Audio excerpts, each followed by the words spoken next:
आइए सीधे इस मेडिकल एक्सप्लेनर में गोता लगाते हैं। पेट दर्द यानी एब्डोमिनल पेन का डायग्नोसिस करना कोई मामूली काम बिल्कुल नहीं है। सच कहें तो ये एक हाई स्टेक्स मेडिकल इन्वेस्टिगेशन है। इसमें हमें जीवन बचाने वाले असली सुरागों को भटकाने वाले भ्रामक संकेतों से बहुत सावधानी से अलग करना होता है। ये सिर्फ एक दर्द की बात नहीं है, ये शरीर के अंदर चल रही एक बेहद जटिल पहेली को सुलझाने जैसा है।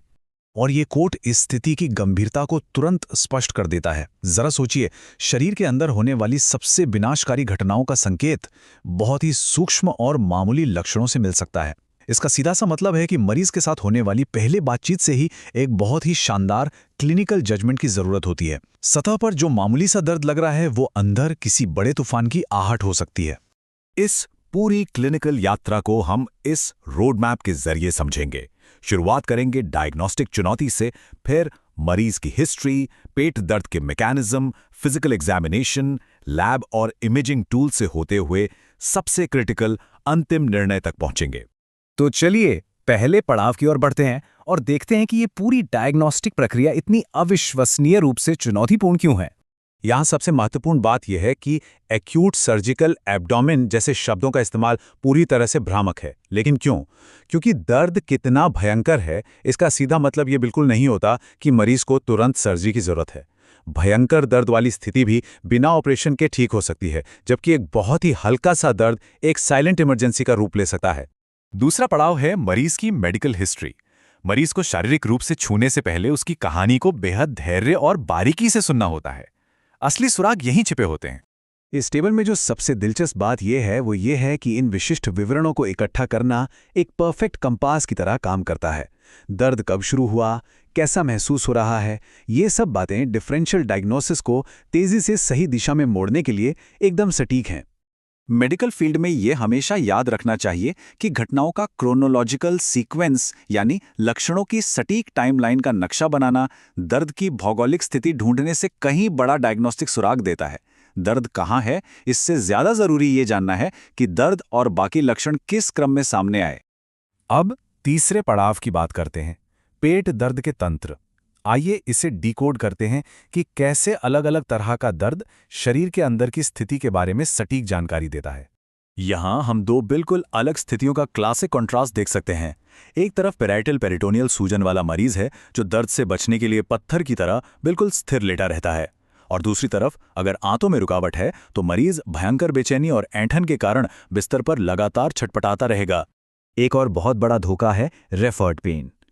पेट के ऊपरी हिस्से में होने वाला दर्द असल में छाती के अंदर किसी खतरनाक स्थिति से आ सकता है। निमोनिया या हार्ट अटैक जैसी जानलेवा बीमारियों को मिस करने से बचने के लिए इस बात को दिमाग में रखना बहुत ही ज्यादा जरूरी है। शरीर के अलग अलग हिस्सों में दर्द का मतलब बिल्कुल अलग बीमारियां हो सकता है। ये टेबल दिखाती है कि ऊपरी दाहिने हिस्से का दर्द कोलेसिस्टाइटिस की तरफ इशारा कर सकता है, जबकि निचले दाहिने हिस्से का दर्द एपेंडिसाइटिस का संकेत दे सकता है। लोकेशन का सही मूल्यांकन पूरा क्लिनिकल संदेह ही बदल देता है। लेकिन कुछ छिपे हुए खतरे भी हैं जिनके प्रति हमेशा हाई अलर्ट पर रहना चाहिए, खासकर वैस्कुलर मामलों में जहां मरीज का दर्द इतना भयंकर होता है कि वो फिजिकल जांच में मिलने वाले लक्षणों से बिल्कुल मेल ही नहीं खाता। इसके अलावा मेटाबॉलिक संकट या इम्यूनो कॉम्प्रोमाइज्ड मरीजों में शरीर की सामान्य प्रतिक्रियाएं पूरी तरह से छिप सकती हैं। हमारा चौथा पड़ाव है फिजिकल एग्जामिनेशन। ये वो जगह है जहां अत्यधिक सौम्यता और बहुत ही पैनी और क्रिटिकल नज़र दोनों के एक अनोखे कॉम्बिनेशन की जरूरत होती है। इस step by step physical approach में एक बहुत ही शानदार पैंतरा छिपा है। सिर्फ मरीज को खांसने के लिए कहना असल में सूक्ष्म स्तर पर रीबाउंड टेंडरनेस पकड़ने का एक बेहद सटीक और बेहतरीन तरीका है। एक बहुत ही क्रिटिकल बात, अगर एग्जामिनेशन के दौरान पेट को भारी हाथों से या कठोरता से दबाया जाए तो मरीज की मांसपेशियां बचाव में सिकुड़ जाती हैं। ये अनिच्छिक ऐंठन असली पैथोलॉजी को पूरी तरह से छिपा देती है, इसलिए स्पर्श हमेशा बहुत ही कोमल होना चाहिए। पांचवा पड़ाव, लेबोरेटरी और इमेजिंग टूल्स। अब हम बात करेंगे तकनीकी जांच की, लेकिन ध्यान रहे इन रिपोर्ट्स को हमेशा इंसानी जजमेंट के चश्मे से ही देखा जाना चाहिए। अगर व्हाइट ब्लड सेल काउंट 20,000 के आंकड़े को पार कर जाए तो ये एक बहुत बड़ा रेड फ्लैग है। ये इस बात का साफ संकेत हो सकता है कि पेट के अंदर किसी अंग में एक खतरनाक परफोरेशन यानी छिद्र हो गया है। डायग्नोस्टिक टूल्स में सादे एक्सरे का इस्तेमाल अब काफ़ी सीमित हो गया है, लेकिन लो डोज सीटी स्कैन और लैप्रोस्कोपी जैसे उपकरण एक बेहद विस्तृत रोड मैप देते हैं। ये तब बहुत काम आते हैं जब ये बिल्कुल स्पष्ट न हो कि सर्जिकल इंटरवेंशन करना है या नहीं। और अब हम अपनी यात्रा के आखिरी पड़ाव पर हैं, अंतिम निर्णय। यह वो मोड़ है जहां तुरंत एक्शन लेने की जल्दबाजी और सबूतों के आधार पर किए गए शांत मूल्यांकन के बीच एक बेहतरीन संतुलन बनाना होता है। ये पॉइंट हर तरह के भ्रम को दूर कर देता है। अगर पेट के अंदर कोई बहुत भारी, जानलेवा रक्तस्राव नहीं हो रहा है, तो मरीज को सीधे ऑपरेशन रूम में दौड़ाने की कोई ज़रूरत नहीं है। उसे ठीक से तैयार करने के लिए आवश्यक समय लेना ही सबसे सही फैसला होता है।